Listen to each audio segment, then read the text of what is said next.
Who is the strongest Batman in the multiverse? Well, let's start with Injustice Batman. In the story of the Justice League, Batman courageously stood alone against an entire regime led by Superman, a Superman who had ceased being a protector of justice and had become a brutal dictator. For 5 long years, Batman stood as the sole symbol of resistance against Superman's unimaginable power. He even negotiated with Ares to rally the gods of Olympus to join in this fierce battle. Superman was overwhelmed by Batman's Kryptonite Mark-11 suit, which left Superman stunned and eventually banished to the Phantom Zone. At the peak of the conflict, Batman nearly killed Superman by swallowing a green pill that gave him powers equal to Superman's, allowing him to defeat numerous superheroes. Please click the subscribe button. Remember to turn on the bell icon. Thank you, everyone. Next, we have Hellbat Batman. In a challenging space battle, Batman donned the Hellbat armor, a masterpiece jointly created by the Justice League. With the help of his superhero allies, the suit was forged in the core of the sun, with each member of the Justice League contributing to its ultimate strength. This power allowed Batman to defeat new god Hellbat, an adversary who had faced off evenly with both Superman and Orion, with a single powerful punch. Even more impressive, the suit was strong enough to make the mighty Darkseid bleed, something not even Superman in his post-Flashpoint state could achieve. Every step Batman took in this suit was a blend of sheer willpower and divine strength. He withstood full-force attacks from Darkseid, a terror to the entire universe, and nearly brought him to complete submission. The suit, powered by the Chaos Shard, allowed Batman to directly absorb the terrifying power of the Omega Effect into the crystal. Uniquely, not only did Batman retain the absorbed energy, but he could also redirect it back at his opponent with equal or even greater force, causing Darkseid to suffer severe damage. These counterattacks not only harmed Darkseid physically, but also shook his unbreakable will. Next comes the terrifying appearance of the Dark Knights from the Dark Metal universe, beings of immense power beyond imagination, originating from a dark dimension in stark contrast to the positive material universe we know. Under the command of Barbados, Batman was tasked with gathering a group of dark warriors, twisted, brutal, and deformed versions of himself from the dark multiverse. These creatures were prepared to fight to their last breath to protect their world from destruction. As their Earth faced annihilation, names like the Drowned, the Dawnbreaker, the Merciless, the Devastator, the Murder Machine, and the Red Death were pulled from disaster, ready to enter a battle filled with hatred and despair. The Batman, who laughs chillingly, declared that the ultimate goal of these Dark Knights was nothing less than unleashing terror across all 51 Earths of the dark multiverse, aiming to completely erase the positive multiverse. The mastermind of this campaign was none other than the Batman who laughs, the dangerously twisted leader of the Dark Knight Metal universe. He is a grotesque and insane version of Batman, so corrupted that he became as mad as the Joker. Not stopping there, he became a terrifying serial killer, spreading his malicious influence across dimensions, sowing horror from one Earth to another, determined to turn the multiverse into hell, making every universe tremble. Then we have a cruel version of Batman, an incarnation of raw power and brutality, often compared to a god of war.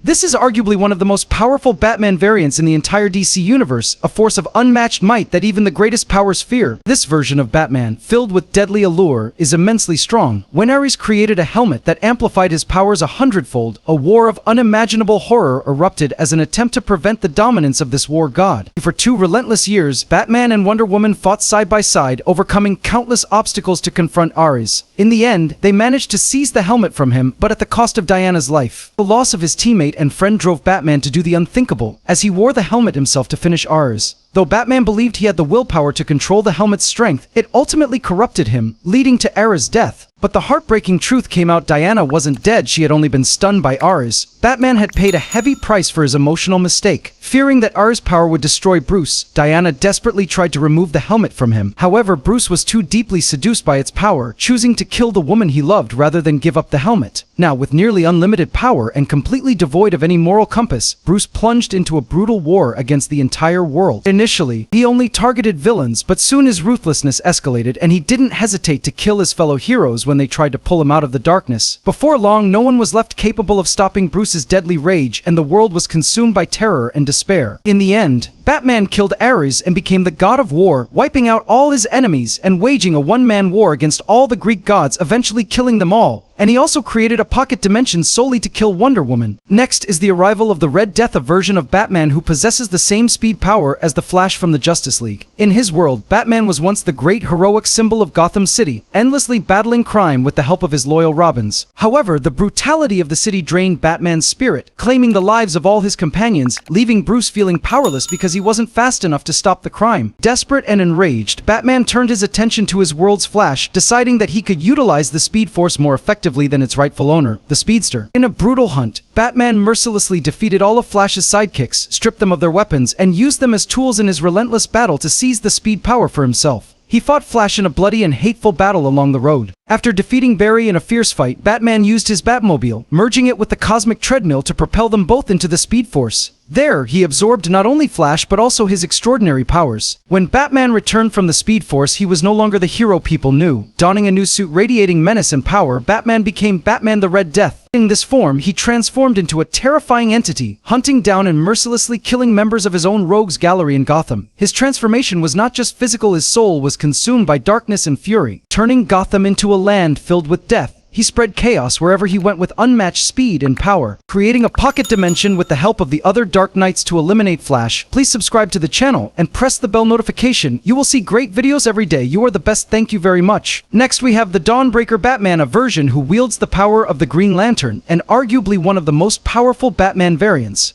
Bruce Wayne, the son of Dr. Thomas Wayne and Martha, heir to the vast Wayne family fortune, witnessed a bloody tragedy on a fateful night after a movie. His family was ambushed by a mugger, and Bruce had to watch as his parents were shot dead. As they took their last breaths, Bruce felt an overwhelming emptiness in his heart, but shortly after, uncontrollable rage surged within him. It was at that moment that a Green Lantern ring chose Bruce to join the Green Lantern Corps, but instead of following the group's rules, Bruce was driven by hatred. He ignored the warnings and with his iron will overrode the ring's programming, using its power to kill Joe Chill, the man who had taken his family. From then on, Dawnbreaker Batman was no longer the hero in the shadows but the embodiment of boundless power mixed with unstoppable fury. After deciding that Bruce Wayne should die in the eyes of the world, he chose the path of brutal justice, delivering deadly blows to criminals and even hurling their bodies out of Earth's atmosphere. The darkness in his heart seeped into the Green Lantern ring, making even the authorities fearful and suspicious of his ruthless actions. In the end, Jim Gordon confronted Bruce, questioning the cold-blooded tactics he was using and revealing that he knew the true identity of the Green Lantern. But Bruce let no one stand in his way, and in a fit of rage, he killed Gordon without hesitation. At that moment, the entire Green Lantern Corps, along with the Guardians, arrived to confront him, but they were all absorbed into the deep darkness within Bruce's ring. No longer wanting to be a Green Lantern or Bruce Wayne, he entered the power battery, charging it with the dark, bloodthirsty light inside him. From that moment, a new name was born: Dawnbreaker. He quickly killed several members of the Green Lantern Corps and the Guardians of the Universe in his blackout space. He survived the collapse of his own universe. Finally, there's Devastator, a Batman who is essentially the Doomsday version of Batman. On his homeworld of Earth 1, Bruce Wayne had faced an unhealable loss, which drove him to become Batman, the hero in the shadows, always vigilant and suspicious. Though he had adventured alongside Superman and other members of the Justice League,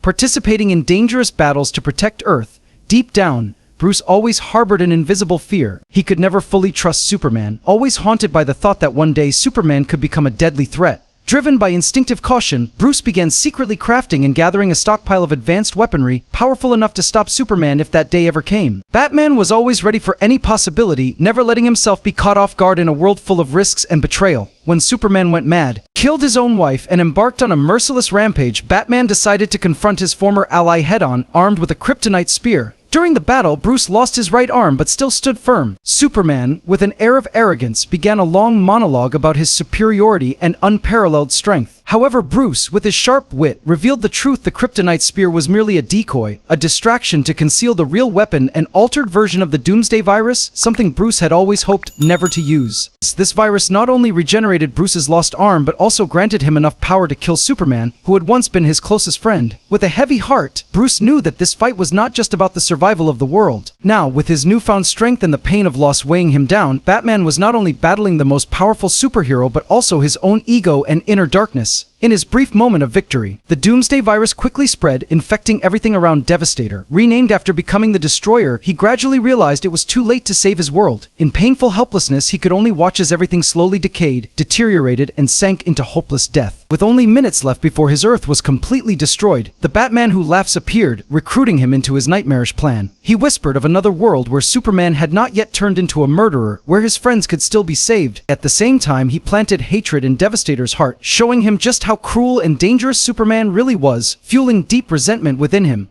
Here, he killed Earth 1 Superman with his spikes, single-handedly taking him down in a pitiful and decisive manner. Batman continued his journey to confront the final boss, Barbados, the powerful god of the Dark Universe. Barbados, in truth, was a mighty multiversal entity, one who had been behind all of Batman's greatest successes. He was not only an enemy but also a hidden weapon, the core factor determining Bruce Wayne's victories. From the dawn of the universe, before the multiverse became a reality, a spark of potential emerged, creating both matter and antimatter. In that initial moment of existence, two powerful sibling entities were tasked with overseeing the creation of the universe, but they were not alone. A third being, known as the Forger, was also born. Unlike his siblings, the Forger's mission was to oversee and shape the creations that would exist in the future. The arrival of Barbados and the Forger set the stage for a monumental confrontation. The Forger chose to settle in the Forge of Worlds, a place deep within the sea of endless potential, which later became the haunting dark multiverse. Throughout the ages, this place created new universes based on the hopes and fears of every living being. The most stable and powerful universes would be integrated into the main multiverse, while the Forger tasked his powerful dragon with destroying the unstable worlds. The energy from the destroyed universes would return to the Forge to regenerate. That dragon was called Barbados, but Barbados's insatiable desire for destruction soon spiraled out of control, leading him to betray and kill his master. From then on, he caused irreversible decay to the Forge of Worlds. With no one to control it, the unstable worlds were no longer destroyed but existed outside of time, becoming the dark and chaotic parts of the dark multiverse. Eventually, Barbados set his sights on destroying the entire regular multiverse. At one point, he found a way to set foot on Earth, and upon his arrival, he was worshipped by the Judas tribe as a dark and powerful god. His strength and presence made them tremble in fear, willing to bow at his feet, viewing him as a dark savior. However, no matter how great his power, Barbados could not maintain his presence in the physical multiverse. During the final crisis, he was expelled, thrust out beyond the boundaries of the regular multiverse, leaving a mark of haunting and unending brutality. When Batman was sent back in time to humanity's earliest days by Darkseid's hyper-adapter, he came into Barbados's sights. Barbados quickly recognized the suspicious similarities between the symbols they both used, a fated sign that could not be ignored. Always hungry for ultimate power, Barbados decided to turn Batman into a living gateway through which he could infiltrate the regular multiverse and seize control. His sinister plan began with Hathset, who served as the first path leading Barbados into reality, a link in the dark scheme to dominate everything. Barbados, in essence, was a being from the dark multiverse with the sole goal of destroying the entire positive material universe. He was not just a mere enemy but also the dark armor that enveloped Batman's story, or to put it more cruelly, he is the most evil version of Batman. This version is not only the nightmare of every hero but is also considered one of the most powerful entities in the DC universe, rivaling or even surpassing the Spectre. With unlimited power and ruthless will, Barbados is the embodiment of absolute destruction, threatening everything the material multiverse has ever protected, turning all hope to ashes under his cold gaze. Yes, now you understand why Superman or any other Marvel superhero cannot win in a battle against Batman, because Batman is a god. You Marvel fools can never do that. No matter how hard you try, there's no way to save Superman or any Marvel entity from Batman. What do you think? Let us know your opinions. Thank you for watching. That's today's video. We'll stop here. Thank you all.